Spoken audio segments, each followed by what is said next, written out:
Okay, so some of the kind of classic terminology that we would come across when we're reviewing medical charts or when we receive letters about the children that we're treating are words like tachypnea, dyspnea, low O2 sats, and respiratory failure. I'm just wondering if you could maybe just put that into context for us, maybe illustrate just put that into kind of context for us and give us an overview maybe of how that affects the lungs. Tachypnea refers to a disproportionately fast respiratory rate for the person's expected respiratory rate for their age. Dyspnea is the subjective sensation of shortness of breath.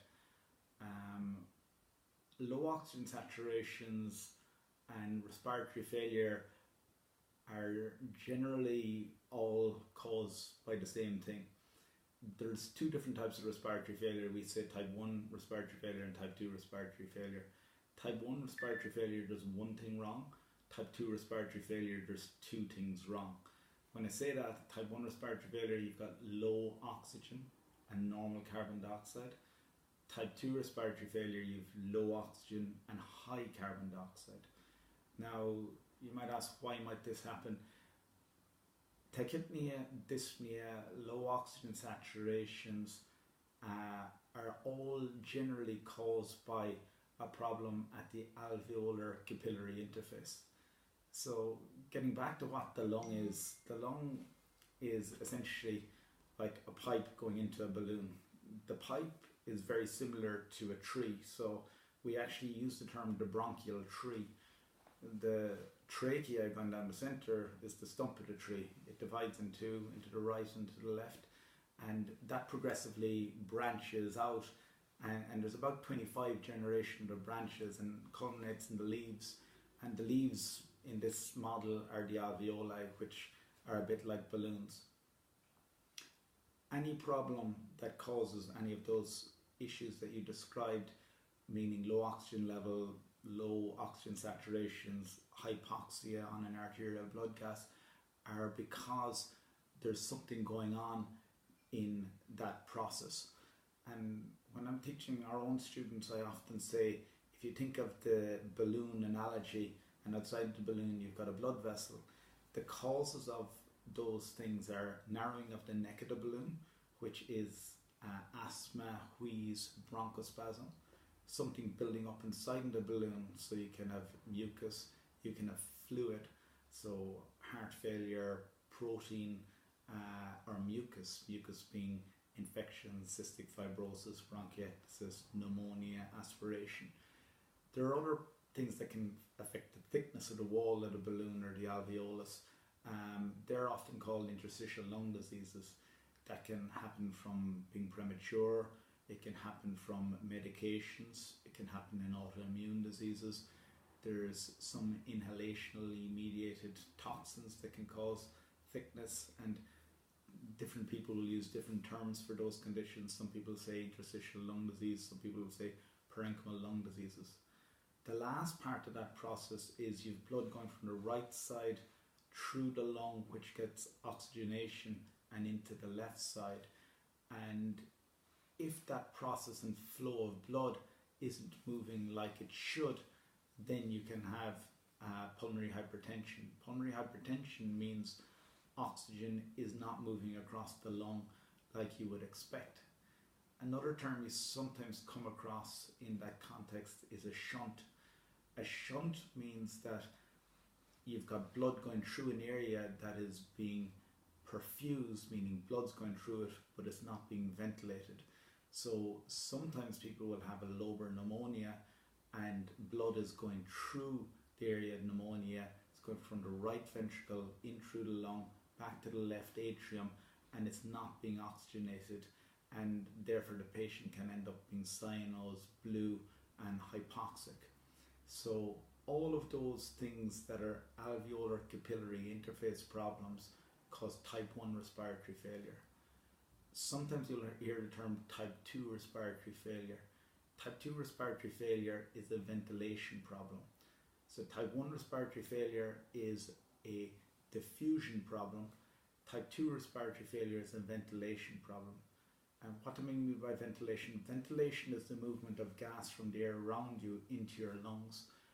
And if you are God and you're trying to create a system for ventilation, you need a brain, you need a brainstem, you need nerves, you need synaptic junctions, you need a functioning chest wall, and you need functioning lungs.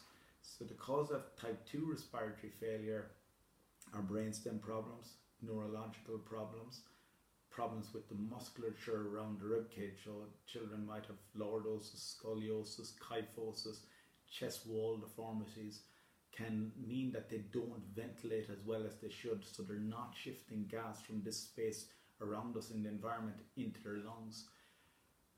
The reason it becomes important to distinguish the two is that people with ventilation problems will often benefit from things like BiPAP therapy or strategies that will cause increase in ventilation. Often this involves physios or sometimes using bag mask ventilation or other ventilatory assist devices. One of the reasons physiologically that's important is carbon dioxide diffuses across about 20 times easier from the blood into the lung than oxygen goes from the lung into the bloodstream. So it's very easy to equilibrate the blood with the lung in terms of carbon dioxide, but if you're not moving it from the lung to the space around you, carbon dioxide builds up. When carbon dioxide builds up, somebody becomes tired, drowsy, they get certain other classic symptoms. They can become irritable, they can get a thing called asterixis, where you see kind of a flap in the hands. It kind of looks kind of like jerking movements in the hands, and before they're really in distress, their carbon dioxide level goes extremely high, they become extremely acidotic, it causes their heart to become very irritable, and they can be prone to arrhythmias, and they'll often become quite drowsy at that point. So that's the kind of distinguish between type 1 respiratory failure, which is an alveolar capillary interface, as I say, neck of the balloon, balloon filling up with something, wall of the balloon becoming thickened because of some process, be it medications, autoimmune, idiopathic means no one knows what causes, congenital or familial, or another cause, or because there's a problem with the perfusion of the lung, and often the commonest term for that is pulmonary hypertension or pulmonary embolus. Okay.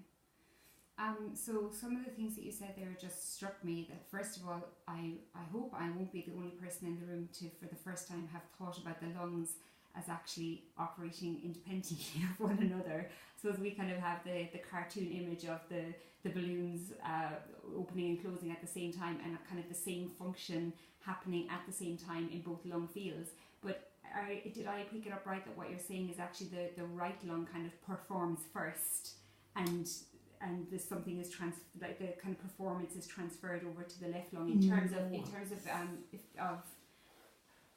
no, sorry, I didn't mean to say that. No, no, the lungs both function at the same rate. I was. And the exchange is happening in the same way in each lung field at the same time. Okay. In general, yes. Mm-hmm. There's little nuances to that. But generally speaking, that wouldn't be okay. So one thing we often comment on physiologically is the ventilation and perfusion.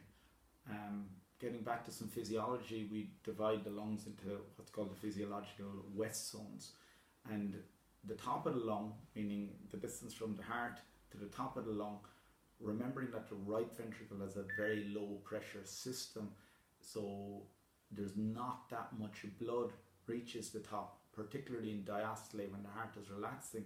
There's much less perfusion at the top of the lung, so there's a lot more aeration at the top of the lung. So there's more aeration to the tops of the lungs and more perfusion to the bottom of the lungs. In general, the left and the right work relatively at the same rate. One thing, getting back... Actually, I'm going to